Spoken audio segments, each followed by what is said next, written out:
नमस्कार, आपके साथ मैं हूं करुणा शंकर शर्मा। आज जिस मुद्दे पर हम बहस करने वाले हैं, जिस मुद्दे को समझने वाले हैं, आप भी बेहद ही गौर के साथ इसको सुनिएगा, समझिएगा, क्योंकि मामला बहुत गंभीर है, देश की अर्थव्यवस्था से जुड़ा हुआ है। आज जो मुद्दा हमने उठाया है वो है एनपीए का, नॉन परफॉर्मिंग एसेट।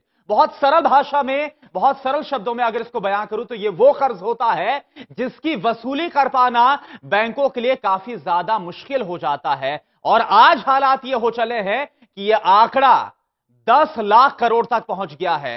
सवाल यह है, और इसमें सबसे ज्यादा जो भार है वो निजी बैंकों से ज्यादा जो सरकारी बैंक है उनमें इसका सबसे ज्यादा भार है। सवाल यह है कि क्या अब यह बैंकों के लिए एक बड़ी जो खतरे की घंटी है उसके तौर पर सामने आ रहा है। इसी को आज हम समझेंगे अपने इस खास कार्यक्रम में। शुरुआत करते हैं।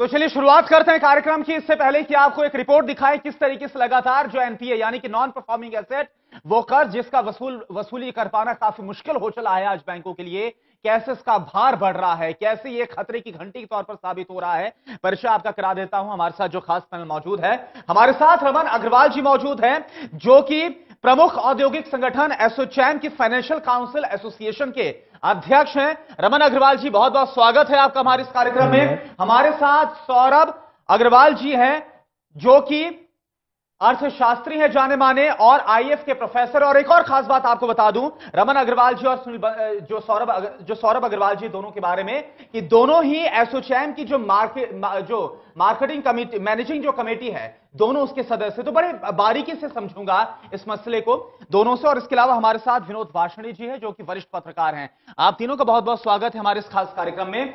इससे पहले की चर्चा की शुरुआत करें, इस पूरे मसले को समझे और कैसे ये लगातार एक मुश्किल पैदा कर रहा है बैंकों के लिए, एक रिपोर्ट आपको दिखाना चाहेंगे कि कैसे जो एनपीए का भार है वो लगातार बढ़ता चला गया, कहां पर चूक हो गई, आखिरकार कैसे जो एनपीए है अब उसकी वजह से जो बैंक है वो आज इस हालत में पहुंच गए हैं कि उनके लिए जो नया कर्ज है वो तक निकाल पाना काफी ज्यादा मुश्किल हो गया है। आप एक रिपोर्ट के जरिए पहले समझिए और उसके बाद आगे बहस को हम शुरू करेंगे।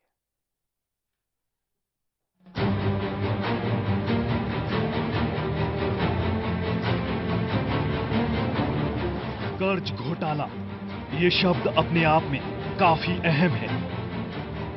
ये बताने के लिए कि बैंकों की आज की स्थिति कितनी गंभीर है। मतलब ये कि कर्ज लेने वाले ने जानबूझकर बैंक को धोखे में रखा, फर्जी कागजात जमा कराए और कर्ज का भुगतान नहीं किया।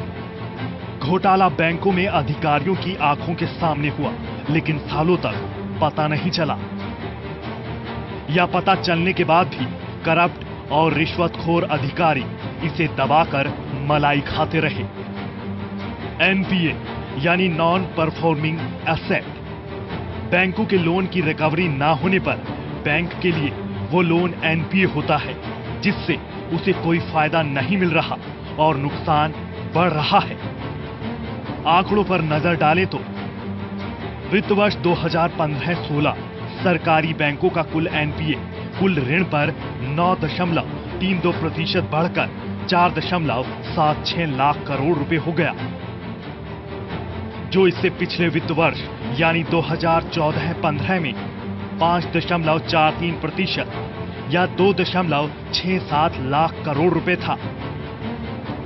2016-17 तक के बैंकों के कर्ज घोटाले के आंकड़े देखें तो 5 साल में ये 61,000 करोड़ रुपए का आंकड़ा पार कर चुके हैं। इसके बाद पीएनबी और दूसरे बड़े घोटालों का नंबर, जिसके बाद ये कर्ज घोटाले और चुकाने वाले हैं। बैंकों ने रिजर्व बैंक को जो जानकारियां भेजी हैं उसके अनुसार रकम का आंकड़ा 61,260 करोड़ रुपए बैठता है। इसमें ये सिर्फ 8,670 करोड़ रुपए के गबन के मामलों में ही बैंकों ने जांच एजेंसियों का दरवाजा खटखटाया है। बैंकिंग क्षेत्र के पेशेवर मान रहे हैं कि सटीक जांच की जाए तो नीरव मोदी घोटाला तो समुद्र की एक बूंद साबित होगा। 14 फरवरी को पंजाब नेशनल बैंक के जरिए साख पत्रों का इस्तेमाल कर नीरव मोदी और उनके साझेदार मेहुल चौकसी की कंपनियों ने कम से कम 11,400 करोड़ रुपए का घोटाला किया। देश के 21 राष्ट्रीयकृत बैंकों में से 20 बैंकों के 2012-13 से लेकर 2016-17 के आंकड़े देखें तो बैंक घोटाले हाल के वर्षों में तेजी से बढ़े हैं। आंकड़ों के मुताबिक 2012-13 में 6,357 करोड़ रुपए के कुल घोटालों की जानकारी रिजर्व बैंक तक पहुंची थी। वहीं 2016-17 में यह आंकड़ा बढ़कर 17,634 करोड़ रुपए तक पहुंच गया। इन आंकड़ों में पंजाब नेशनल बैंक के घोटाले का आंकड़ा शामिल नहीं है। रिजर्व बैंक ने बैंकों की शिकायत पर क्या कदम उठाए, इस बात की जानकारी उपलब्ध नहीं है। लेकिन जून 2017 की अपनी वित्तीय रिपोर्ट में आरबीआई ने बैंक घोटालों में तेजी से बढ़ता हुआ खतरा बताया था। नकदी के प्रवाह और नकदी के मुनाफे, फंड ट्रांसफर, दोहरे वित्तीयकरण और ऋण पर निगरानी में चूक होती रही है। बीते 5 सालों में पंजाब नेशनल बैंक को सबसे ज्यादा घपलेबाजी का शिकार होना पड़ा। कुल 389 मामले सामने आए हैं, जिनमें 6,562 करोड़ रुपए की रकम शामिल है। पंजाब नेशनल बैंक के बाद बैंक ऑफ बड़ौदा का नंबर आता है, जहां 4,473 करोड़ रुपए के 389 मामले सामने आए हैं। इसी तरह बैंक ऑफ इंडिया में 4,050 करोड़ के 231 मामले सामने आए हैं। स्टेट बैंक ऑफ इंडिया में 1,069 मामले सामने आए हैं, लेकिन रकम का खुलासा नहीं हुआ है। तो सवाल फिर वही है कि देश में बैंकों का एनपीए जितनी तेजी से बढ़ रहा है, क्या भविष्य के लिए ये संकेत है कि देश के सार्वजनिक क्षेत्र के बैंक खतरे की तरफ बढ़ रहे हैं? देखिए इस पर एक्सपर्ट्स का क्या कहना है। बने रहिए हमारे साथ। तो जाहिर सी बात है, जिस तरीके से एनपीए बढ़ रहा है, उतना ही भार देश की अर्थव्यवस्था पर पड़ता हुआ नजर आ रहा है। आम लोगों पर उतना ज्यादा जो भार है वो पड़ता हुआ नजर आ रहा है। इन सब के बीच आज एक बड़ा निर्देश दिया गया है वित्त मंत्रालय की तरफ से। दरअसल बताना आपको चाहेंगे कि वित्त मंत्रालय की तरफ से तमाम जो सरकारी बैंक हैं, उनको यह निर्देश दिया गया है कि 15 दिनों के भीतर एक कमेटी का गठन करना है, जिसमें जो भी खामियां हैं वो कमेटियां इन खामियों पर जांच करेगी, पड़ताल करेगी, उसको सुधारा जाएगा। इसी पर ये जो आज का निर्देश है, इसी के साथ में इस कार्यक्रम की शुरुआत करना चाहूंगा। सौरभ अग्रवाल जी, मैं आपसे समझना चाहूंगा, ये जो निर्देश है इसको आप कैसे देखते हैं और कितना असर पड़ेगा इसका? मैं देखता हूं ये निर्देश एक बहुत ही पॉजिटिव स्टेप है जो सरकार ने लिया है, but at the same time हमें समझना होगा कि ऐसी कमेटी पहले ही थी बैंक में। जब ये पीएनबी का फ्रॉड हुआ तो एक हर बैंक के अंदर बेसल नॉर्म्स एप्लीकेबल हैं। पहले ही एक असेट लायबिलिटी मैनेजमेंट और एल्को जिसे कहते हैं, एल्को कमेटी ऑलरेडी प्रेजेंट होती है, जो कि ये सारे जितने भी लोन्स होते हैं उनको स्टडी करती है, बोर्ड को रिप्रेजेंट करती है। तो मेरे हिसाब से ये कमेटी एक तरह से आई वॉश है, क्योंकि पहले ही ऐसी कमिटीज प्रेजेंट हैं बैंक में और इन कमेटी के बार बार ऑडिट भी होते हैं इनके रिजल्ट्स के। तो इस तरह से नई कमेटी से क्या हो जाएगा, मुझे कोई बहुत ज्यादा इसमें उम्मीद नहीं है। जी, आपको क्या लगता है रमन अग्रवाल जी, इस कमेटी कितना फायदा होने वाला है? देखिए, ये कमेटी आरबीआई का एक तरीके से स्टेप उठाया है कि जो लेटेस्ट स्कैम आया उसको देखते हुए। थोड़ा सा मैं सौरभ जी की बात से डिफर करूंगा कि मैं मानता हूं कि पहले जो कमिटीज ऐसी रहीं उन्होंने ढंग से काम नहीं किया हुआ है, और बैंक में ऑलरेडी ये प्रोविजन रहता है, एल्कोज और जितने भी लेंडर्स हैं उन सब के लिए नॉर्म्स रहते हैं। लेकिन क्योंकि आज की डेट में रिजर्व बैंक पर और सरकार पर इतना प्रेशर है, क्योंकि जो ये मुद्दा इतना बढ़ गया है, रकम इतनी बढ़ गई, जैसे आपकी रिपोर्ट ने भी अभी दिखाया, तो मुझे ऐसा लगता है कि ये कमेटी को काफी सीरियसली लिया जाएगा और इसकी जो फाइंडिंग्स होंगी कमेटी की, वो एक्चुअल में जाएंगी कि क्या मुद्दा कहां पर कमियां सामने आ रही। कुछ मुद्दे सामने ऑलरेडी आ चुके हैं, खासकर जो रिसेंट फ्रॉड हुए उनमें कुछ पता लगा है कि क्या लूप होल्स रहे हैं बैंकिंग में, जिनका फायदा उन लोगों ने उठाया। नहीं, रमन अग्रवाल जी, बहुत सरल शब्दों में आपसे समझना चाहूंगा कि ये जो एनपीए जो बढ़ चुका है 10 लाख करोड़ तक, क्या ऐसी कमेटी बनाने के बाद इसका हल निकल पाएगा क्या? देखिए, इस दो पहलू होते हैं। पहली देखिए, एनपीए क्या है। एनपीए क्या है कि मान लीजिए घर में एक सदस्य बीमार हो जाता है, तो इसी तरह उसको हम एक एक्स्ट्रा केयर देते हैं, उसके लिए एक प्रावधान करते हैं। तो इसीलिए अगर हमारा एक पोर्टफोलियो है, उसमें कुछ लोन खराब हो गए, तो उसके लिए आरबीआई का भी नॉर्म है कि आप उसके लिए प्रावधान करिए, अलग से अपने प्रॉफिट में से कुछ उसका आप उसके लिए अलग से बंटवारा करिए और उसकी एक्स्ट्रा केयर करिए। बिल्कुल। अब कमी क्या रही? कमी रही है कुछ हद तक बोर्ड जिसे कहते हैं गवर्नेंस में, कि उस चीज को किस हद तक सीरियसली लिया गया। यह भी माना जा रहा है कि जो एक्चुअल डिस्क्लोजर्स थे एनपीए के, वो साफ पिक्चर पहले नहीं थी। अब पिक्चर खुल के सामने आने लगी है कि अब पता लगने लगा है कि बीमारी कितनी है अंदर और कितना सामने अब आ रहा है। तो ये चीज इसलिए जब सामने आ रही है, जब तक पूरी बीमारी का पता नहीं लगेगा तो इलाज कैसे होगा।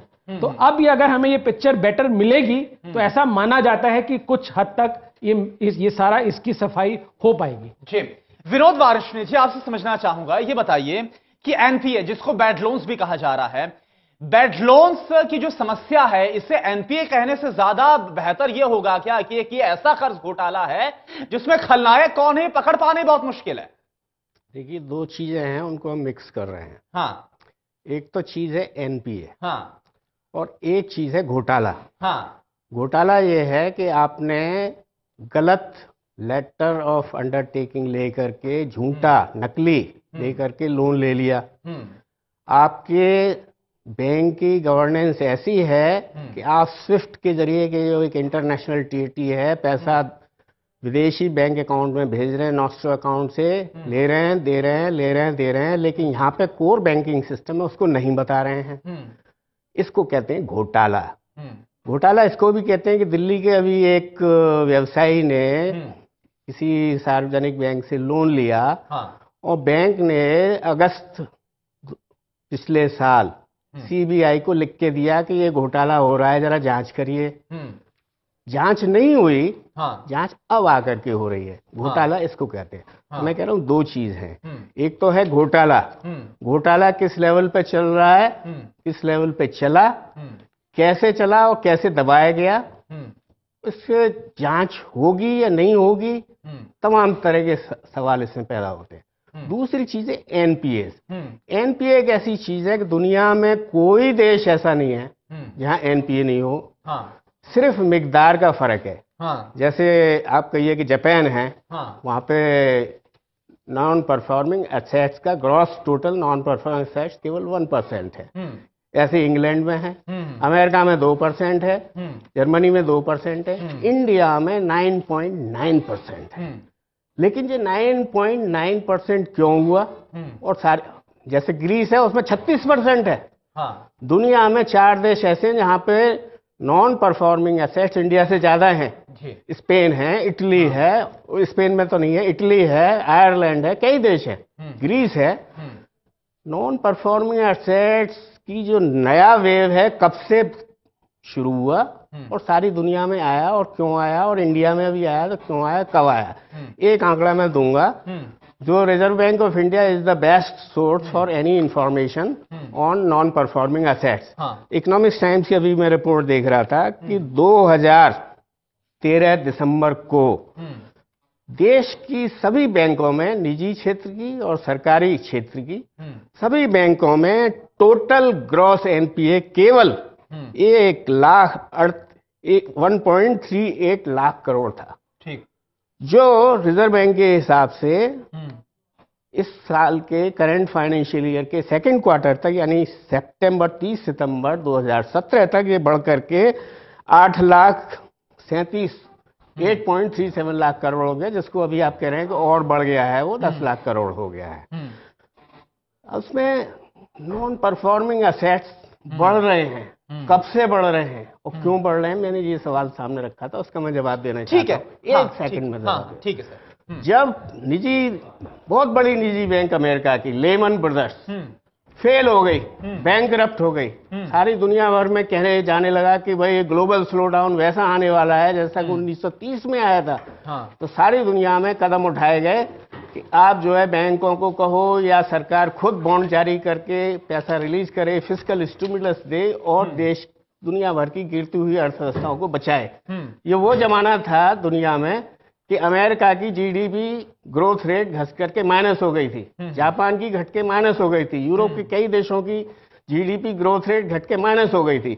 इंडिया एकमात्र ऐसा कंट्री था जिसने मतलब ड्यूरिंग दैट पीरियड ऑल्सो, जबकि सारी दुनिया में ग्लोबल मेल्ट डाउन चल रहा था, थैंक्स टू यूपीए गवर्नमेंट या थैंक्स टू मनमोहन सिंह, कि देश में इकोनॉमिक ग्रोथ माइनस तो क्या, कभी भी पुराने जीडीपी कैलकुलेशन के क्राइटेरिया से 4.9 से नीचे नहीं गई, 4.7 से नीचे नहीं गई, नए क्राइटेरिया से 6.9 से नीचे नहीं गई।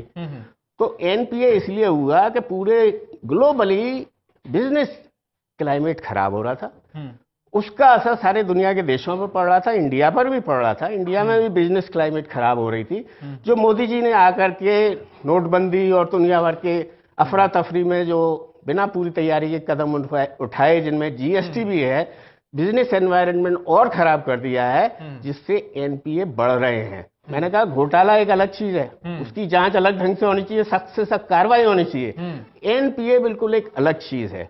तो मैं अभी यहीं पर रोकता हूं, अब अगला सवाल पूछेंगे तो बिल्कुल। सौरभ भारद्वाज जी, मेरा इसी से जुड़ा है। चलिए ठीक है, इस बीच में परिचय करवाना चाहूंगा, हमारे एक और खास मेहमान जुड़ चुके हैं।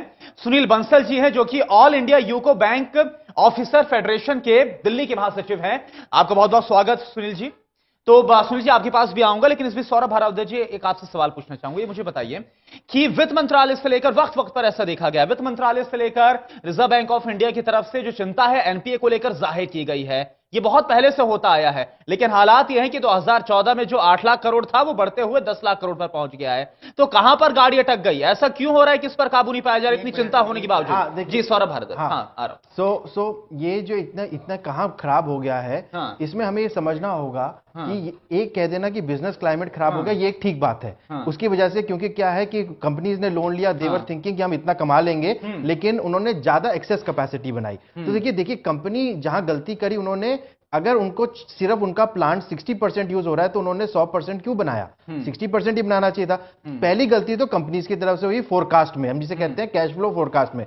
दूसरी गलती, हम यहां पर देखिए कोई भी घोटाला हुआ या एनपीए भी है, हम सिर्फ ये नहीं कह सकते, हमारे जो बैंकिंग सिस्टम है, अगर उसमें डिफॉल्ट होने लगेगा on the part of consumer, वो उसने लोन लिया, अगर वो डिफॉल्ट करेगा तो बैंक कैसे अपने जिसने उन्होंने डिपॉजिट दिया उनको पैसा कहां से देगा? बार बार हमारे बैंक्स गवर्नमेंट की तरफ जा रहे हैं कि आप हमें पैसा और दीजिए। अभी फाइनेंस मिनिस्ट्री ने कह दिया नहीं, हम आपको सिर्फ 5.5 करोड़ देंगे पीएनबी को।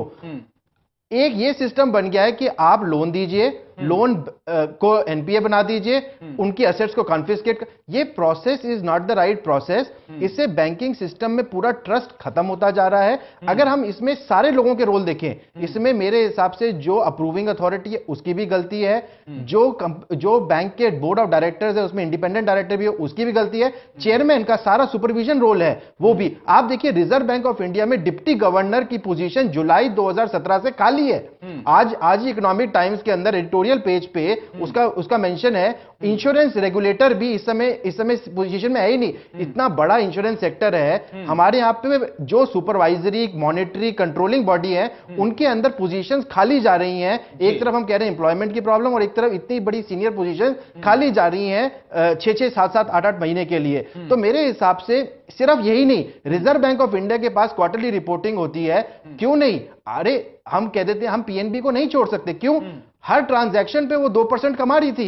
इतना बड़ा घोटाला हुआ, उसके अंदर ये जो नॉस्ट्रो अकाउंट से हुआ, उसमें सारा पैसा पीएनबी के पास आता है और पीएनबी गारंटी दे रही है। गलती क्या है? ना तो उन्होंने कोलैटरल लिया, और वो एक पॉन्जी स्कीम की तरह एक एलओयू के ऊपर दूसरा एलओयू, फिर तीसरा एलओयू, इस तरह से स्कीम को वो चलाते रहे। ये जो गलती, ये जो पीएनबी के अंदर ऐसा हुआ है, इसमें सिर्फ ये नहीं कह सकते कि सिर्फ एक जो मिस्टर शेट्टी जिनका नाम आ रहा है, उनको तो एक बेसिकली वो तो एक स्केपगोट है। इसमें सारे लोग, इसमें एफआईयू का भी रोल है, एक फाइनेंशियल इंटेलिजेंस यूनिट होती है गवर्नमेंट की, उसका भी रोल है। क्यों? उसने सुपरविजन नहीं की। इतना बड़े ट्रांजैक्शंस हो रहे हैं और आप सिर्फ ये कह के कि कोर बैंकिंग के अंदर नहीं आए तो वो गलती हो गई। और इसमें मेरे हिसाब से मिनिस्ट्री ऑफ फाइनेंस का भी रोल है। उनके देखिए रेगुलेटर्स का रोल है। अगर रेगुलेटर्स एनपीए को नहीं कंट्रोल कर रहे और इतने ज्यादा अगर बढ़ते जाएंगे तो बैंक, जैसे हम अमेरिका का एग्जांपल लिया, अमेरिका में 10,000 बैंक फेल हो जाते हैं। अगर इंडिया में बैंक फेल हो गए तो क्या होगा? चलिए, इस बात को मैं समझता हूं। सुनील बंसल जी हमारे साथ है। सुनील बंसल जी, ये बताइए, ये जो एनपीए लगातार बढ़ रहा है, बैंकों पर भार लगातार बढ़ रहा है, ये क्या बैंकों की गलती है या फिर ये वो गलती है जो जानबूझकर कर दी जाती है? सामने सारी पिक्चर मौजूद है, लेकिन जानबूझकर ये हो रहा है।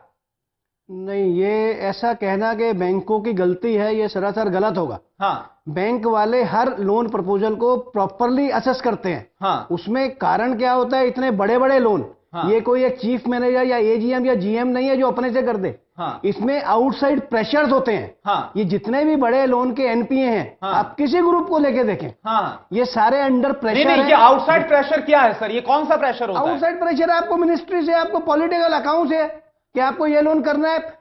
चीफ मैनेजर के पास डायरेक्ट लोन नहीं आता है कि आप इस लोन को कीजिए। लोन, हाँ, इतने बड़े लोन ऊपर से चलते हैं हाँ, कि ये हमें एक प्रपोजल भेज रहे हैं, ये सब कुछ हो चुका है, आपको खाली इसका फॉरवर्डिंग लेटर लगाना यानी है। मंत्री जी का प्रेशर होता है, उसके बाद दिया जाता है। किसी भी एजेंसी का हो सकता है, उसमें एक एजेंसी नहीं है, उसमें कई एजेंसीज हैं। हाँ, और जैसा सर ने कहा कि इसमें मॉनिटरिंग जो आरबीआई की और डीएफएस की मॉनिटरिंग है, हाँ, ये सारे लोन 4 स्टेट पे बैंकों में जाते हैं। मंथली रिपोर्टिंग होती है, quarterly, half yearly and annually. उसके पास आपके कॉन्करेंट ऑडिटर्स हैं जो डेली आपकी ब्रांच में आके हर चीज ऑडिट करते हैं। हाँ, फिर आपके स्टैट्यूटरी ऑडिटर्स हैं। हाँ, और अभी तो सीबीएस में क्या हो गया है, कोई भी आपका फिनेकल खोल के कहीं से भी देख सकता है। हाँ, जीएम साहब भी आपका अकाउंट दे सकते हैं, क्या हो रहा है, एमडी साहब भी देख सकते हैं। अगर जो हमारे आरबीआई गवर्नर है या मिनिस्ट्री के गवर्नर है वो भी नहीं देख तो सकते हैं। सुनील बंसल जी ये समझा दीजिए, जब आप बोल रहे हैं कि प्रेशर इतने बड़े बड़े लोन्स के लिए बाहर से होता है, आउटसाइड प्रेशर होता है, तो ये वित्त मंत्रालय, सरकारें, आरबीआई तो लगातार चिंता जता रही कि ऐसा हो क्यों रहा है? आप बताइए। बैंक तो वो तो दो मुही नीति है ना, इधर से चिंता जता रहे हैं, उधर से कैपिटल भी नहीं दे रहे। आप अच्छा। एनपीए नॉर्म्स में कह रहे हैं कि आपके एनपीए 11 लाख करोड़ हो गए,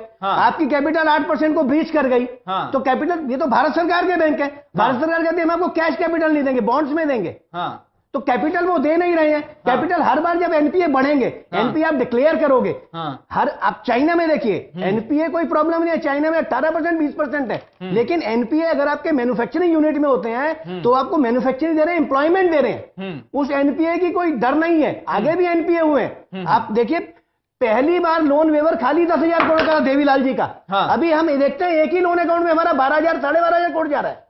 हाँ, जब तक हम सोशल बैंकिंग करेंगे, सोशल बैंकिंग में आपके एनपीए होंगे, लेकिन हमें यह देखना है सोशल बैंकिंग से हमारा एम्प्लॉयमेंट जनरेशन, जनता को कितना मैन्युफैक्चरिंग हो रहा है। एमएसएमई यूनिट को हमें और आगे बढ़ाना होगा। वो मैन्युफैक्चरिंग करेंगे, मैन्युफैक्चरिंग से ही हमारे एक्सपोर्ट्स बढ़ेंगे और एक्सपोर्ट से ही हमारा सरप्लस जनरेशन होगा। हाँ, हाँ, लेकिन कारण क्या है कि हम सर्विस सेक्टर में जहां पे फंड्स की जरूरत नहीं है, जैसे नीरव मोदी का केस है, आप उसकी कोलेटरल को असेस कीजिए। हीरे की असेसमेंट है गवर्नमेंट, भारत सरकार को छोड़ के उसकी सही वैल्यू कोई नहीं दे सकता। वो जो वैल्यू देता है बैंकर को मानना है। बैंक स्केल 2 पे आज प्रेशर है, उसको इंश्योरेंस भी करना है, उसको सोना भी बेचना है, उसको एनपीए भी करना है। अभी एक पीएनपीए आ गया है। मैं भारत सरकार से एक ही क्वेश्चन करता हूं कि 3 महीने के बाद ऐसा क्या हो जाता है कि आप एक अकाउंट को एनपीए कर देते हैं, 3 महीने तक किसी की किस्त नहीं आती, किसी को तनख्वाह नहीं मिल रही, किसी को कम मिल रही है, मार्च के महीने में किसी का इनकम टैक्स ज्यादा कट गया, बच्चे को स्कूल में एडमिशन कराना है, आपको 50,000 रुपए देने हैं, एक सैलरीड क्लास कहां से लाएगा? वो क्या करेगा? सबसे पहले बोलता है यार किस्त में बाद में दे दूंगा। 3 महीने का ये कंसेप्ट कहां से आया कि 3 महीने नहीं देने पर वो नॉन परफॉर्मिंग हो जाता है? यूनिट पे प्रोडक्शन उतना ही हो रहा है, यूनिट का प्रॉफिट इतना ही हो रहा है, कुछ जो एक्स्ट्रा बाहर की ताकतें होती है उससे वो कहीं ना क्या होता है, आपको उसको सैलरी भी बढ़ानी है। उसका आज एक एम्प्लॉय जो मेन इंजीनियर है वो नौकरी छोड़ के चला गया, उसका प्रोडक्शन इफेक्ट हो जाता है। हम सही जगह उसको नेल नहीं कर रहे हैं कि हमारी 3 महीने का कंसेप्ट कहां से आएगा? 3 महीने के बाद कोई भी चीज, 3 महीने तक मैं अगर ऑफिस में जाता तो मैं एनपीए हो जाता हूं। 3 महीने तक मैं बीमार हूं बिस्तर पे, अगर मेरा बोरोवर 6 महीने तक उसको कैंसर का ट्रीटमेंट चल रहा है, वो कहां से किस्त देगा? ये 3 महीने के कंसेप्ट पे पहला क्वेश्चन है कि 3 महीने के बाद लोन क्यों एनपीए हो गया? 2 महीने पहले तक वो पीए था। ये 3 महीने का कंसेप्ट कहां से आया? इसको कोई क्वेश्चन नहीं कर रहा है कि ये हिंदुस्तान की अर्थव्यवस्था में आप देखिए, प्रोपराइटर आदमी जैसे बोलते हैं पान वाला, 200 रुपए से चला के अपना घर चला लेता है, उसकी पूंजी 200 रुपए, 500 रुपए, 1000 रुपए। लेकिन हम देखते हैं जिसको 10,000 करोड़ दे दिया वो किस्त नहीं दे रहा है। हिंदुस्तान की अर्थव्यवस्था विश्व की। अच्छा सुनील बंसल जी, ये तो आपको पता होगा, जो वित्त मंत्रालय ने निर्देश जारी किया है 15 दिनों के अंदर एक जो समिति गठन करना है, आपको लग रहा है इससे कुछ हो पाएगा? बैंकों की समिति गठन करना है, जो समस्या उसका हल निकालना है। मंत्रालय में कोई भी बैंकिंग एक्सपर्ट नहीं है, आप उनको ले लीजिए, वो अकाउंट को समझ में ही नहीं आएगा। हमारे पास आते हैं सीबीआई वाले, स्पेशल ब्रांच वाले के बैंकिंग समझा दीजिए क्या है। ये banking is a specialized thing. आपको अकाउंट की स्कैनिंग, उसकी प्रोसेसिंग देखना, जैसे सर ने कहा कितना प्रोडक्शन कर सकता है, 60% पे आप 100% पे लोन दे रहे हैं। ठीक है, बिल्कुल। इस मसले पर हमारी जो बहस है वो लगातार जारी है और कई सारे बड़े सवाल हैं कि जिस तरह से एनपीए लगातार बढ़ रहा है, तमाम जो चीजें हो रही हैं, क्या अंदर से एक बड़ी मिलीभगत होती है? ऐसे 10 बड़े जो कारोबारी और जो घराने हैं उन पर करीब 5 लाख करोड़ का एनपीए है, आखिरकार उस तरफ कोई क्यों नहीं निगाह डाल रहा है, या फिर वहां पर निगाह डालने की किसी की हिम्मत नहीं है? तमाम ऐसे सवाल हैं और आज जो बड़ी बहस है वो इस चीज पर हमारी हो रही है कि जो नॉन परफॉर्मिंग एसेट्स हैं आखिरकार किस तरीके से हमारी अर्थव्यवस्था के लिए घातक साबित हो रहे हैं। सुनील बंसल जी, एक बात आप समझाइए कि इनमें से ये जो हम 10 लाख करोड़ का जिक्र कर रहे हैं, इनमें से 5 लाख करोड़ तो उन बड़े कारोबारी जो इंडस्ट्रियलिस्ट हैं उन घरानों के ऊपर है जिनका शायद से आप देख लीजिए हर क्षेत्र में एक बहुत बड़ा दखल रसूख है। आप सियासत से देख लीजिए हर क्षेत्र में उनका बहुत बड़ा दखल है। क्या लगता है ऐसे राजघरानों में, ऐसे जो माफ कीजिए, ऐसे जो कारोबारी घराने हैं, उनसे इसको रिकवर करना और कितना मुश्किल हो जाता है? ये बिल्कुल ही मुश्किल है। उनके पास फंड्स ही नहीं है बैंक को वापस करने के। उनको एनपीए नहीं होने देंगे, क्या होता है? आपके पास आज 1000 करोड़ है, आपका एनपीए हो गया, आपको 50,000 देना है। जैसे दुबई जी डायरेक्टर थे, उन्होंने कहा आप क्या करते हैं, उनको 50,000 चाहिए, आप 50 करोड़ चाहिए, आप 75 देते हैं उसको, वो 25 करोड़ का डाइवर्शन कर देता है, उससे अपनी बाकी शान शौकत पूरी करता है। 50 करोड़ से वो 1 साल के लिए टल गया। जितने भी बड़े एनपीए हैं वो आज के दिन बैंकिंग इंडस्ट्री में खाली पोस्टपोन किए जा रहे हैं बाई फाइनेंसिंग देम। हम फाइनेंस करते हैं बैंक से ही और वो पोस्टपोन हो जाते हैं। बड़ा एनपीए कोई भी इंडस्ट्रीज इस पोजीशन में नहीं है कि आपको उसको 1/10 भी पे कर दे। आप देख रहे हो एनसीएलटी में आया कि जितने भी ये टेक ओवर होंगे कोई 20% पे होगा हेयर कट, कोई 30% से ऊपर कोई नहीं जा रहा है। यानी आपका ये बोलना है कि ये जो जितने भी ये जो बड़े एनपीए जो बड़े कारोबारियों के पास है, इसको मिलना, इसकी वसूली कर पाना बहुत मुश्किल है। बिल्कुल मुश्किल है। हाँ, नहीं तो सरकार को क्या कदम उठाना चाहिए ऐसे में? अब सरकार, अब सारी यूनियंस कह रही हैं आप जितने भी एनपीए हैं इनको विलफुल डिफॉल्टर घोषित करो, इनको क्रिमिनल ऑफेंस के अंदर ट्राई करो। अभी ये थोड़ा सा जो बैंक ने, सरकार ने एनसीएलटी का स्टेप लिया है, उससे बोरोवर बैंक के पास कंप्रोमाइज के लिए आ रहा है। आना शुरू हुआ, उसको समझ में आना शुरू हुआ है कि मैं बैंक का पैसा लेके नहीं भाग सकता। तो बड़े लोगों को, जिनके पास भी बैंक का पैसा, ये राष्ट्रीय संपत्ति है, इसका जो भी दुरुपयोग करे उसको क्रिमिनल ट्रायल के अंदर किया जाए। आप देखिए कल से बैंकों के बाहर लाइन लग जाएगी पैसे देने वालों की। और कोई भी ऐसी कोशिश नहीं करेगा ज्यादा ओवर फाइनेंस कराए या फाइनेंस लेके डाइवर्ट करे। नहीं तो ये तो जो आप बता रहे हैं ये बात तो सरकार के पास भी, ये तो सरकार भी सोच सकती है क्या कुछ हो सकता है, फिर हो क्यों नहीं रहा? सरकार सोच नहीं रही ना, उनको सारी यूनियंस पूरी उपू इसके लिए स्ट्राइक पे जाती है कि आप सारे एनपीए डिफॉल्टर्स को क्रिमिनल लॉ के अंदर लाओ। कल से आपकी रिकवरी शुरू हो जाएगी। गवर्नमेंट इसको ला ही नहीं रही है, इसको डिले कर रही है। एनसीएलटी भी जो आया है ये उनको सपोर्ट करने के लिए कि आपने 100 करोड़ लिया, 20 करोड़ 30 करोड़ में दूसरे को बेच के निकल जाओ, दूसरे को फायदा हो गया। अब इसकी वैल्यूएशन 20 करोड़ है या 30 करोड़ है, इसका तो एक्चुअल वैल्यूअर कोई है ही नहीं। एक ग्रुप उसको 20 की वैल्यू लगा रहा है, 30 की लगा रहा है, आपस में मिले हुए। अच्छा रमन अग्रवाल जी, ये बताइए कि ये जो बात बताई है कि अगर इस तरीके से क्रिमिनल केसेस दर्ज होने लग जाएंगे तो आपको लगता है कि इसका इंडस्ट्रीज पर विपरीत असर पड़ेगा? देखिए बिल्कुल, पहली चीज थोड़ा सा मैं मानता हूं, सुनील जी की भावनाओं से मैं पूरा करता हूं उनकी, आई अप्रिशिएट। लेकिन देखिए एकदम से हम हर चीज को क्रिमिनल नहीं मान सकते। एनपीए की one of the reasons criminality है। एक कारण हो सकता है, जैसे अभी केस में आया कि पीएनबी के कुछ कर्मचारियों ने किया, या जो नीरव मोदी खुद उन्होंने घोटाला किया, क्रिमिनलिटी की। लेकिन एनपीए की बहुत सी वजह हो जाती है, जैसे उन्होंने भी बताया कि एनवायरमेंटल कंडीशंस हैं, ग्लोबल सिनेरियो ऐसा बन गया, या एक बहुत बड़ा मुद्दा आया था पॉलिसी पैरालिसिस का, स्पेशली इंफ्रास्ट्रक्चर सेक्टर में, जब सारे प्रोजेक्ट्स रुक गए क्योंकि कुछ डिसीजन नहीं हो पा रहा था, तो वो सेक्टर एनपीए में चला गया। स्टील सेक्टर एनपीए में चला गया क्योंकि चाइना से स्टील बहुत ही सस्ते दामों पर डंप किया जा रहा था। तो कारण कई हुए। जहां तक आपका सवाल है कि क्या हो रहा है, देखिए एक बहुत बड़ा चेंज, और जो हमें क्रेडिट देना पड़ेगा सरकार को, वो है इंसॉल्वेंसी लॉ को। जो सरकार ये जो लॉ लाई है, उसके बाद अगर आपको ध्यान हो तो रिजर्व बैंक को पावर दी गई। रिजर्व बैंक ने, जैसे आपने कहा, आइडेंटिफाई करके दिया कि ये 12 ग्रुप हैं, इनके अगेंस्ट आप इंसॉल्वेंसी प्रोसीडिंग इमीडिएटली इनिशिएट करिए। इंसॉल्वेंसी करने के बाद अभी उसके बाद रिजर्व बैंक ने एक और प्रावधान कर दिया है कि जो बात सुनील जी अभी जाहिर कर रहे थे कि वो जो एवरग्रीनिंग होती थी, रिस्ट्रक्चरिंग होती थी, कि लोन को अगर अभी नहीं दे पा रहे थे और पैसा दे दीजिए, अब वो रिस्ट्रक्चरिंग का सब दौर खत्म। अब उन्होंने कह दिया है कि कोई रिस्ट्रक्चरिंग नहीं होगी, सब कुछ इंसॉल्वेंसी लॉ के अंदर चलेगा, आईआरपी डिसाइड करेगा, अगर वो एक प्लान बनता है उसको सॉल्व करने का ठीक है, अदरवाइज टाइम बाउंड तरीके में उस कानून के अंदर मैटर लिक्विडेशन में जाएगा। और ये तो हम मान के चलिए, देखिए ये तो एक दस्तूर है, अगर आप कोई भी चीज आज सेकेंड हैंड बेचने जाएंगे तो उसमें हेयर कट होगा ही होगा। नहीं, और दिक्कत तो यहां भी ना रमन अग्रवाल जी कि आप जो इंसॉल्वेंसी की बात आप जो कर रहे हैं, यहां पर तो कई केसेस ऐसे भी सामने आ रहे हैं, आप जो मौजूदा केस भी जो फ्रॉड्स के सामने आ रहे हैं, जिसको घोटाले का नाम दिया जा रहा है, कि आपका जितना टर्नओवर नहीं है, आपका जितना प्रॉफिट नहीं है, आपकी जो कंपनी है जिसका इतना वैल्यू नहीं है, मार्केट एसेट इतना मार्केट वैल्यू नहीं है, उससे कहीं ज्यादा, कई गुना ज्यादा आपको लोन दे दिया गया, तो वहां पर ये जो इंसॉल्वेंसी का जो आप फैक्टर बता रहे हैं, ये जो एक सोल्यूशन बता रहे हैं, ये कैसे काम आ पाएगा? नहीं आ पाएगा। देखिए इसीलिए मैंने पहले से ही कह दिया था कि क्रिमिनलिटी को हमें इससे अलग करना पड़ेगा।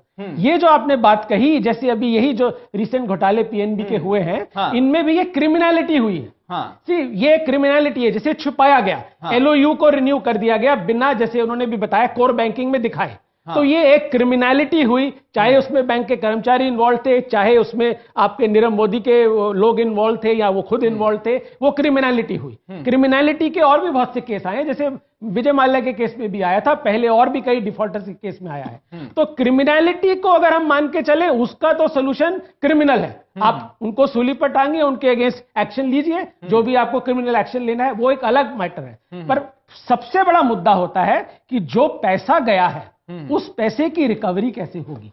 अल्टीमेटली तो यही मुद्दा है ना, पैसा आना चाहिए। तो वो पैसा कहां से आएगा? अगर हम आफ्टर ऑल कोई पैसा कहीं पड़ा तो नहीं है कि गाड़ के उठा गड्ढा खोद के निकाल लेंगे। अब वो कहीं एसेट्स में है, वो एसेट्स में ब्लॉक्ड है, भारत में है या विदेशों में है। अब उन एसेट्स पर कब्जा करके, और रमन अग्रवाल जी, ये जो पैसा कहां से आएगा? भी हालिया जब पीएनबी जो फ्रॉड का मामला सामने आया, इसके बाद नीरव मोदी की तरफ से स्टेटमेंट सामने आती है कि जो पीएनबी ने किया है, इसका खुलासा करके बड़ा गलत किया। अब पैसे की वसूली हो पाए, ये बड़ा मुश्किल है। बिल्कुल, ये खुद उल्टा ये बोल रहे हैं। बिल्कुल, और यही तो क्रिमिनलिटी। और एक तरफ आप देखिए, वो शायद अमेरिका में बता रहे किसी होटल में ठहरे हुए हैं, जहां पर वो कुछ पता नहीं 60-70 लाख का तो उनका होटल का बिल है।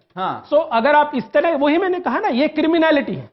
इसको एक क्रिमिनल एंगल से बाकायदा क्रिमिनल लॉ के अंदर प्रोसिक्यूट किया जाए, और वहां पर हमारा अभी तक सिस्टम बहुत पुअर रहा है रिकॉर्ड, क्योंकि कन्विक्शन नहीं होता, कोई एक्शन नहीं होता। अगर वो सब हो तो सिस्टम में एक डर बने, डेटरेंट जिसको हम बोलते हैं। वो सौरभ अग्रवाल जी, इस पर मैं आपसे एक रिएक्शन लेना चाहूंगा। ये बताइए कि जिस पर आज बहस हो रही है कि इसको क्रिमिनलिटी के समान इसको दर्जा दिया जाना चाहिए, इस कैटेगरी में रखना चाहिए, आज का तो मसला नहीं है। ये चाहे यूपीए की सरकार रही, उसके पहले चाहे बीजेपी की एनडीए की सरकार रही, या फिर आज की मौजूदा सरकार, लगातार ये बढ़ता चला गया है। आप विजय माल्या से लेकर आज नीरव मोदी तक का केस आप देख लीजिए, किसी से छुपाने की कैसे क्या चीजें हो रही हैं।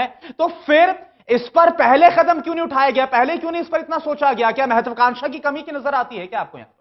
देखिए, इस समय सबसे जो हमारा एक जो बहुत बड़ी बात हो रही है कि जब ये मोदी सरकार आई थी तो सबने ये कहा था कि अब काला धन वापस आएगा। और अब सब जोक कर रहे हैं कि काला धन तो आया नहीं, सफेद धन जाने लगा। पहले हमारे देखिए, कोई पैसा क्रिकेट में डाले तो ललित मोदी ले गए, अगर कोई व्यक्ति बैंक में डाले तो नीरव मोदी ले गए, और अगर व्यक्ति ने घर में थोड़ा सा बचा के रख रखा है तो हमारे नरेंद्र मोदी जी ले गए। तो ये जो एक क्राइटेरिया बन गया है कि पैसा हमारा सुरक्षित नहीं है, इस कल्चर को हटाना होगा। जहां तक आपने क्रिमिनलिटी की बात की, तो हमें यह समझना होगा कि एनपीए, जैसे उन्होंने बताया, 90 दिन तक अगर आपने पेमेंट नहीं दी किसी कारणवश, तो आप एनपीए में चले जाते हैं। ये एक मेरे हिसाब से भी गलत एक सिनेरियो है। इसको क्रिमिनलिटी नहीं करना चाहिए। जो क्रिमिनलिटी है वो है जैसे कि केस में, पीएनबी के केस में हुआ, इसमें विंसम कंपनी के अंदर ऐसा ही फ्रॉड हुआ था पहले पीएनबी में। जब विंसम में हो गया तो ये दोबारा रिपीट क्यों हुआ? फिर श्री गणेश ज्वेलर में यही फ्रॉड, यही मोडस ऑपरेंडी हुई, और फिर रिपीट हुई। और तीसरा, नीरव मोदी ने सीख लिया, पूरा ट्रेनिंग लेके उन्होंने रिपीट कर दिया। तीसरी बात, जैसे अभी एक और रोटोमैक का आया है, कोठारी का, वो उसमें वो एनपीए है, उसमें वो ना तो उनकी ब्रांच एग्जिस्ट करती है, क्योंकि वहां पर विदेशों में पैसा बहुत ही सस्ते दामों पे, यहां से मान लीजिए 10% में मिल रहा है, वहां 6-7% में मिल रहा है, 3% कम पे मिल रहा है, तो विदेश में पैसा उठा लो, चाहे एक्सपोर्ट है नहीं है। इस तरह के जो एक्शंस हैं उनको क्रिमिनल ट्रीट करना चाहिए। तो हमें 2 स्टेप्स लेने होंगे। अगर कोई व्यक्ति एक नॉर्मल डिफॉल्ट कर रहा है, वो पे कर रहा है, लेकिन सिचुएशन जैसे इन्होंने बताया स्टील सेक्टर का, स्टील सेक्टर वाकई अब 10% ड्यूटी लगने के बाद चाइना से इंपोर्ट स्टील सेक्टर पिकअप कर रहा है, तो हम स्टील सेक्टर को इसमें नहीं इंक्लूड कर सकते। लेकिन एक और बात समझनी होगी, एनसीएलटी के अंदर अब साठगांठ होने लगी है। साठगांठ से क्या मतलब है? ये एनपीए तो एक अमीर बनने का बहुत ही अच्छा स्टेप बन गया है। कैसे? आपके पास 1 करोड़ रुपए है, आप 5 या 6 करोड़ रुपए ले लीजिए लोन, तो आपके पास 7 करोड़ रुपए हो गया। बाद में उसको बैंकरप्ट कर दीजिए और 20 या 30% पे अपनी कंपनी एनसीएलटी में ले जाके लेंडर्स को कहिए कि भाई हम तो इतना ही दे सकते हैं, और 2-3 करोड़ में आपके 2 मित्र ने आपकी कंपनी खरीद ली। बाद में आपके पास 3-4 करोड़ रुपए आपने सैलरी की तरह इस तरह से डाइवर्ट कर दिया। सो आपका 1 करोड़ रुपए 3-4 करोड़ बन गया। इन इफेक्ट यही लोग जो आप कह रहे हैं 5 लाख करोड़, ये लोगों का जो अमाउंट है, पैसा कहीं तो जा रहा है। तो गरीबों का पैसा अमीरों के पास एनपीए रूट से बड़ा इनडायरेक्टली जा रहा है, जिसको स्टॉप करना होगा। इसमें पॉलिटिशियंस का भी बड़ा रोल रहेगा। उनको साफ इसमें जो जो इन्वॉल्व है, मॉनिटरिंग एजेंसी, उसके अंदर एक एक व्यक्ति को अकाउंटेबल बनाना पड़ेगा। सिर्फ एक बैंक एम्प्लॉय को लेके और उसको इंचार्ज बना के, मेरे हिसाब से कभी भी ऐसा केस हुआ है, यूएसए में हुआ, वहां के चेयरमैन को इमीडिएटली वहां की अथॉरिटी ने कहा रिजाइन, और उसने खुद ही रिजाइन सबमिट कर दिया। ऐसी अकाउंटेबिलिटी हमारे यहां पर इंडिया में क्यों नहीं है? 25% एसबीआई के इसके अंदर एनपीएज हैं, क्यों जो हमारे करंट चेयरमैन है एसबीआई के, क्यों रिस्पॉन्सिबिलिटी नहीं लेते कि इस 25% को मैं 2.5% पे लाऊंगा? अगर वो नहीं ला सकते तो क्या सिस्टम है ये? मेरे हिसाब से मोडस ऑपरेंडी, आप 10 लोगों, 10 जो टॉप ऑफेंडर्स हैं, उनकी मोडस ऑपरेंडी देख लीजिए, वही रिपीट हो रही है। तो इसका मतलब हमारा बैंकिंग सेक्टर बिल्कुल कुछ सीखने को तैयार नहीं है, हमारे रेगुलेटर्स भी बिल्कुल आंखें बंद करके देखने को कुछ तैयार नहीं है, और हमारे गरीब व्यक्ति को बैंक में पैसा जमा कराते रहे, टैक्स देता रहे, और सरकार पीएसयू बैंक्स को फाइनेंस करते रहे। ये सिस्टम चलता रहेगा। ये हमारे देश के लिए बहुत ही दुर्भाग्यपूर्ण है।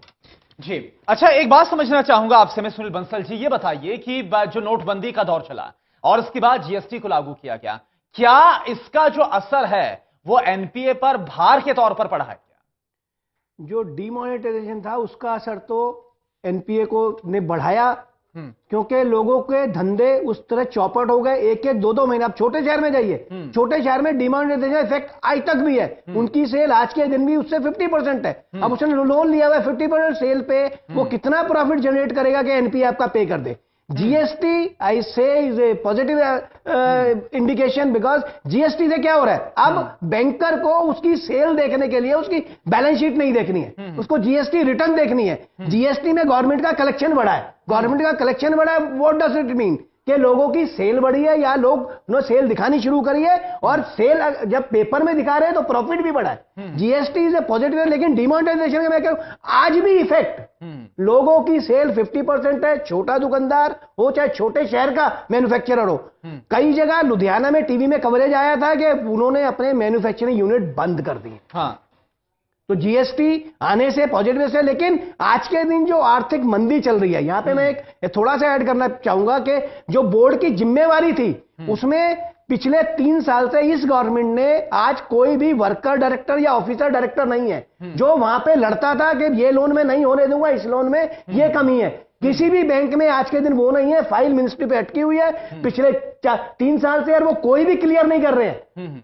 वर्कर डायरेक्टर और ऑफिसर डायरेक्टर इन चीजों को रोकते थे, फाइट करते थे। मुझे याद है मेरे के जब मालिया जी के जितने भी लोन हुए जो बोर्ड में ऐसे आते हैं, वो इतने फ्यू सेकंड्स में पास हो जाते हैं। क्योंकि आज के दिन कोई अपोज करने वाला नहीं है। नीरव मोदी के लोन वहां फ्यू सेकंड में पास हो जाते हैं। ना वर्कर्स डायरेक्टर ना ऑफिसर डायरेक्टर है, उस पर गवर्नमेंट चुप बैठी हुई है। तो बैंक को सीखने के, बैंकिंग में आज के दिन भी इतना एक्सपर्ट है। मैं देहात में रहा हूं, वहां पे एक टाइम में मेरा मैनेजर लोगों की फसल उगवाता था, उसकी रात को चौकीदारी करता था, उसको कटवाता बिकवाता था। इस तरह से बैंकिंग ने अपने सोशल ऑब्लिगेशन में योगदान दिया है। आईआरडीपी स्कीम जो चली थी, जिससे देश में एक हरित क्रांति में योगदान हुआ जी, गरीब आदमी जो आज कुछ कमा सकता है गांव में, ये सरकारी बैंकों ने किया। लेकिन गवर्नमेंट का एक 1992 के बाद से हो गया कि न्यू जैसे प्राइवेट बैंक आने और से। सुनील बंसल जी, एक बहुत बड़ा एग्जांपल तो यह है कि किस तरह से प्रेशर, जो आप अंड्यू प्रेशर का आप जिक्र कर रहे थे, जब पीएनबी घोटाले की बात सामने आई थी तो इसमें खुद जो इलाहाबाद बैंक के जो पूर्व निदेशक है उन्होंने बताया था कि कैसे उन्होंने इस पर मना किया था, लेकिन फिर भी जब आगे फाइल जाती तो वहां से एक बड़ा दबाव था, तब क्लियर करना पड़ा।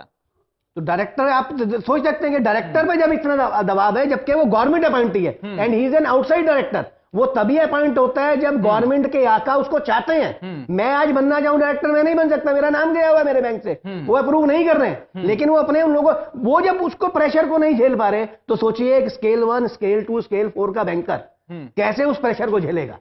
उसके बाद तो वहां कहने के सिवा, अभी आपने देखा होगा ओबीसी का एक डीजीएम, उसने किसी प्रेशर को नहीं झेला तो उसको साउथ की रूरल ब्रांच में स्केल 2 में मैनेजर बना दिया गया। जी अच्छा, रमन अग्रवाल जी, जो ये समस्या आज आपके सामने है, इसमें एक जिक्र करना चाहूं, क्योंकि तमाम हम सब अलग अलग कारणों का जिक्र कर रहे हैं। इनमें से जो नया कंपनी कानून लाया गया था साल 2013 में, क्या इसको भी हम मान सकते हैं एक वजह के तौर पर? क्योंकि पहले जो 60 साल से कानून चलता आ रहा था, इसमें एक लंबी प्रक्रिया थी, करीब 9 से 10 दिन का वक्त लगता था, कर्ज आपको दिया जाएगा, लोन पास होगा, लेकिन इसको घटाकर 3 से 4 दिन कर दिया गया इस नए कानून में। आपको लगता है कि मौजूदा दौर में जिस कानून को फॉलो किया जा रहा है, ये 3 से 4 दिन काफी होते हैं किसी भी अब ऐसे कंपनी को एसेस करने में, उसकी जांच करने में कि वो किस काबिल है, क्या उसको लोन दिया जा सकता है, नहीं दिया जा सकता, वो चुका पाएगी? क्या लगता है कहीं ना कहीं कानून में भी कुछ खामियां हैं? नहीं, देखिए, अगर आपका इशारा कंपनीज एक्ट की तरफ है तो मुझे नहीं लगता कि उसको हम वजह मान सकते हैं। हाँ। क्योंकि देखिए, आप सीधा एक तरफ नहीं, मैं कानून का सर जिक्र कर रहा हूं ना, जो नया कंपनी लॉ आया था 2013 में। हाँ, उसी की बात कर रहा हूं मैं। हाँ। तो देखिए, जहां तक आपने सवाल उठाया कि अगर पहले लोन 8 या 10 दिन लगते थे और अब 3 दिन में पास हो रहा है, हम ये मत भूलें कि इसमें आज की डेट में टेक्नोलॉजी बहुत बड़ा रोल प्ले कर रही है। अगर आप देखें तो आज की डेट में सिस्टम में टेक्नोलॉजी में इतनी डेवलपमेंट हो चुकी है कि जो काम एक असेसमेंट करने में जो टाइम बहुत ज्यादा लगता था, आजकल मिनटों में होता है, क्योंकि बहुत सी data collection, data analysis, artificial intelligence, बहुत कुछ इस्तेमाल हो रहा है और ये बैंकिंग सिस्टम में अच्छे से खूब गया है, सारी लेंडिंग कम्युनिटी में है, पूरे फाइनेंशियल सेक्टर में है। इसलिए इसमें टेक्नोलॉजी का एक बहुत बड़ा रोल आ गया है, जिसकी वजह से हुआ है। इसलिए यह कहना कि कंपनीज एक्ट में चेंज होने के बाद से शायद इस पर असर होगा, मैं नहीं मानता इस चीज को लेकर कि ऐसे है। इसकी वजह जो हम बात कर रहे हैं, घूम फिर के बात वही आती है, एक criminality which is the intention. अगर आदमी की इंटेंशन गलत है, जिसको हम विलफुल डिफॉल्टर का आप कहने लगे हैं, अगर आप देखें 2017 वर्ष का नोबेल पुरस्कार भी जो दिया गया इकोनॉमिक्स का, वो जो मिस्टर थैलर है, रिचर्ड थैलर, उन्होंने एक ह्यूमन बिहेवियर को इस इकोनॉमी में लाए हैं कि जब तक आदमी की मंशा नहीं होगी तो आप क्या कर लेंगे। तो जिसकी मंशा खराब है वो कोई ना कोई रास्ता निकालेगा, ढूंढ। सौरभ अग्रवाल जी, यहां पर जो रमन जी ने बात कही कि आज जो तकनीक है वो इतनी बढ़ गई कि हम उसकी खामियां नहीं बता सकते, तो फिर आखिरकार तकनीक इतनी उम्दा क्यों नहीं हो पाई है कि अगर आप किसी को लोन दे रहे हैं तो ऐसा मैकेनिज्म हो ताकि लगातार उसको मॉनिटर किया जाए कि अगर कंपनी कहीं अगर घाटे में जा रही है, डिफॉल्ट हो रही है, तो कम से कम वक्त रहते उसको वसूला तो जाए, जो बात नीरव मोदी केस में हो गई। देखिए, इसमें टेक्नोलॉजी का कोई, इसमें टेक्नोलॉजी, अगर आपको पहले आपके घर में एक बार चोरी हो गई एक जगह से, उसके बाद क्या आप वहां पर ताले नहीं लगाएंगे? अब यहां तो पीएनबी के केस के अंदर पहले 10 लाख, मान लीजिए 10 करोड़ की एलओयू दी गई, उसके बाद 10% ऐड करके 11 करोड़ की दे दी, वो धीरे धीरे धीरे अमाउंट बढ़ता गया। इसमें क्या सॉफ्टवेयर काम करेगा? सॉफ्टवेयर सारे इन प्लेस हैं। बैंक के अंदर अगर आपका अकाउंट 3,000 रुपए से कम होता है एसबीआई में, तो इमीडिएटली वो मिनिमम चार्जेस लगा देते हैं। जब इतना टेक्नोलॉजी हमारे पास है, तो क्या हम कहने की कोशिश कर रहे हैं कि 10 लाख करोड़ के एनपीए हो गए? पहले मैं आपको बताऊं, जैसे उन्होंने बताया, पीएसयू बैंक के एम्प्लॉइज का बड़ा कंट्रीब्यूशन था। अगर कोई कंपनी नीचे जा रही है तो वो खुद उस कंपनी के डायरेक्टर्स के साथ इन्वॉल्व होते थे और कैसे उस कंपनी को उभार सकते हैं, क्योंकि देखिए बैंकिंग के पास एक बहुत बड़ा सपोर्ट सिस्टम है, वो सबको जानते हैं उस एरिया में। आपका प्रोडक्ट नहीं बिक रहा, मैं बिकवाता हूं आपका प्रोडक्ट, तो बहुत मदद की है इसमें। मेरे हिसाब से ये कह देना कि बैंकों को पता ही नहीं था, ये सब एकदम से हो गया, इसमें साफ साफ समझ आ रहा है कि जो रेगुलेटर्स हैं, और ये एक तरह से सिर्फ कंपनीज का नहीं, जो रेगुलेटर्स हैं वहां पर भी विलफुल जो प्रेशर ग्रुप बना कि आप ये इसको अप्रूव करिए। इसमें चाइना को अगर हम एक फॉलो कर लें और एक चीज कर दें, मैं तो आपके माध्यम से कहता हूं यहां पर वित्त मंत्री जी, एक चीज कर दें कि जिसका एनपीए हो गया वो उसको आप रेड अलर्ट पे डाल दीजिए। वो ना तो विदेश ट्रैवल कर सकता है, देश में भी ट्रैवल नहीं कर सकता, सिर्फ ट्रेन में ट्रैवल करेगा, और होटल में जाके खाना तो खा ही नहीं सकता, रहने की तो बात छोड़ दीजिए।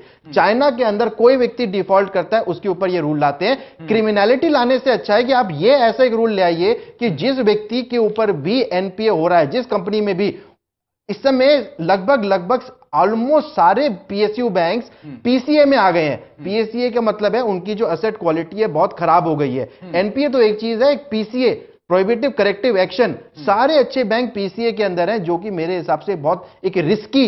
पीएनबी अब कह रहा है कि मैं एलओयू को वैल्यू नहीं दूंगा।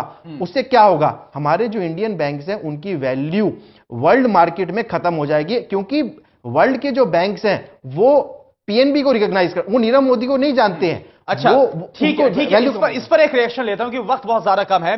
सुनील बंसल जी, आप बताइए, क्योंकि जो डेटा हमारे पास है इसमें जो एनपीए का आंकड़ा है, निजी बैंकों पर इतना भार नहीं है। जो एनपीए का सबसे ज्यादा जो भार है वो आज जो सरकारी बैंक है उनके ऊपर है। ऐसा क्यों है कि सरकारी बैंकों की तरफ से इतनी बड़ी जो अब इसे आप गलती कहें, लापरवाही करें, या फिर उनके ऊपर इतना बड़ा एनपीए का भार आ गया, ऐसा क्यों हो रहा है? दूसरी बात ये, जब लगातार ये भार बढ़ रहा है सरकारी बैंकों पर, तो आने वाले दिनों में क्या हालत होने वाली है, आपको समझा सकते हैं?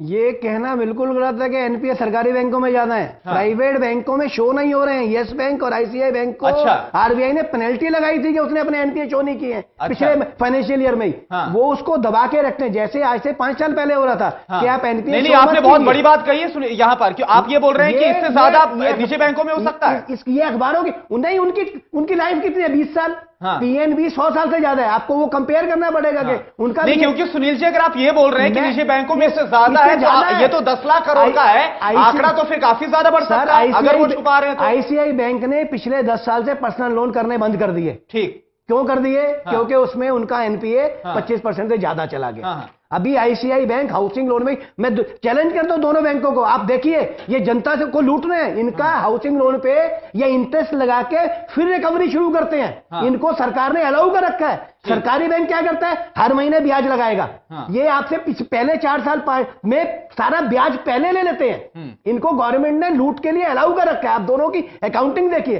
किसी अकाउंटिंग एक्सपर्ट को बुलाइए कि दोनों में रेट ऑफ इंटरेस्ट का लगाने का तरीका अलग क्यों है, ये रेट ऑफ इंटरेस्ट कैपिटलाइज क्यों कर लेते हैं, इनको अलाउ क्यों किया गया है? इसलिए उनके प्रॉफिट ज्यादा है। उनके आप चार्जेस देखिए, सरकारी उनका मिनिमम बैलेंस 10,000 है। वो जिसका चाहेंगे अकाउंट मना करेंगे। जो जनधन में 32 करोड़ अकाउंट सरकारी बैंकों ने खोले, उन्होंने 40 लाख खोले। वो एजुकेशन लोन नहीं। ये समझा दीजिए कि जब एनपीए सरकारी में, इसी आंकड़े की बात करता हूं, इतना ज्यादा सरकारी बैंकों पर एनपीए बढ़ गया है, तो उनका क्या होगा? एनपीए आज के दिन भी बड़ों को छोड़ के छोटे में रिकवरी है। जो मैकेनिज्म है, डीआरटी आपको हेल्प नहीं करता है। डीआरटी में आप 10 साल से केस लड़ते हैं। डीआरटी वाला जब कोर्ट को परमिशन नहीं है, कोर्ट इंटरवेंशन कर देती है, स्टे दे देती है। डीएम के पास आप जाइए, वो 1 साल तक आपको परमिशन नहीं देता, पुलिस नहीं देती। अगर आज के दिन सारे सिस्टम नॉर्मल चलें, ये एनपीए आप देखिए विद इन ईयर 25% लोग देना चाहते हैं। हाँ। बैंक भी कोशिश करते हैं, लेकिन क्या है, लीगल सिस्टम ऐसा, उसको पता है मैं यहां से कम टाइम खींच सकता हूं, फिर मैं इसको 25% पे 50% पे कंप्रोमाइज कर लूंगा। भाई जब उसके बाद असेट्स हैं, गवर्नमेंट अलाउ करती है, फोर्स करती है, आप कंप्रोमाइज कीजिए। जिसके पास असेट्स हैं, जैसे सर ने कहा 1 करोड़ से 6 करोड़ ले लेगा, 4 करोड़ में कर दिया, 3 करोड़ से आज मैं राजा। मेरे पास फ्री का 3 करोड़ आ गया 2-3 साल में, और 2-3 साल मेरी लाइफ भी ऐशो आराम की रही। तो ये सिस्टम ऐसा हो गया कि उनको अलाउ करती है। छोटा एक कंक्लूडिंग कमेंट वाशनी जी आपसे, कि जो कुछ अभी कदम सरकार की तरफ से मौजूदा नीरव मोदी मामले के बाद उठाए जा रहे हैं, या फिर जो कुछ कहा जा रहा है, जो सख्ती दिखाई जा रही है, लग रहा है कि इससे एनपीए में सुधार होगा, या फिर अभी भी स्थिति वैसी ही आपको नजर आ रही है? बहुत संक्षेप में आपसे देखिए, बहुत संक्षेप में ये बता दूं, सरकार की मंशा ये कतई नहीं है कि एनपीए कम हो। ऑन द कंट्री, सरकार की मंशा ये है कि हम कैसे ज्यादा से ज्यादा एनपीए दिखा सकें।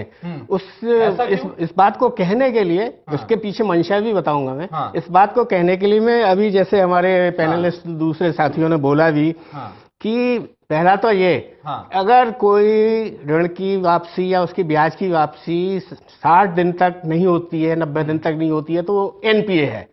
अब तक ऐसा नहीं था। कहने का मतलब ये है कि देश भर में जो लाखों मीडियम और स्मॉल इंडस्ट्रीज हैं, जो छोटे छोटे लोन लेते हैं, अगर वो 3 महीने तक उसकी ब्याज की अदायगी किसी वजह से नहीं कर पाए, तो you declare them as NPA. सरकार की मंशा है कि उसको एनपीए बढ़ा दो।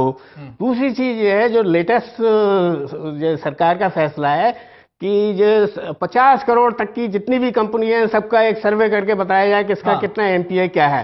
वो भी 50 करोड़ की कंपनी भी वही छोटी कंपनियों में आती है। जैसे कि मैंने पहले बोला, बिजनेस क्लाइमेट बहुत खराब है, मंदी की हालत है। नकली जीएसटी कैलकुलेशन के क्राइटेरिया से हम लोग दिखाते हैं कि देश की प्रगति दर ठीक है, लेकिन सचमुच में बहुत चैलेंजेस हैं। सरकार की कोई मंशा एनपीए कम करने की नहीं है। एनपीए कम अच्छा जब होता है अगर आप एक्सपोर्ट बढ़ाने की सुविधाएं पैदा करें, आप देश में बिजनेस का क्लाइमेट, बिजनेस करने का वातावरण ठीक करें, जिससे कि तो चलिए, आपको मंशा नजर नहीं आ रही, लेकिन अब देखना होगा कि क्या वाकई में ये जो डराने वाले आंकड़े सामने आ रहे हैं एनपीए को लेकर, क्या वाकई में इसमें कुछ सुधार होता है या फिर स्थिति यूं ही बनी रहती है लगातार? इसमें सिर्फ इजाफा ही देखने को मिलता है। सरकार क्या कदम उठाती है, इस पर सबकी नजर होगी। बहुत बहुत शुक्रिया आप सभी मेहमानों का हमारे साथ इस कार्यक्रम में शामिल होने के लिए, इस बहस में शामिल होने के लिए।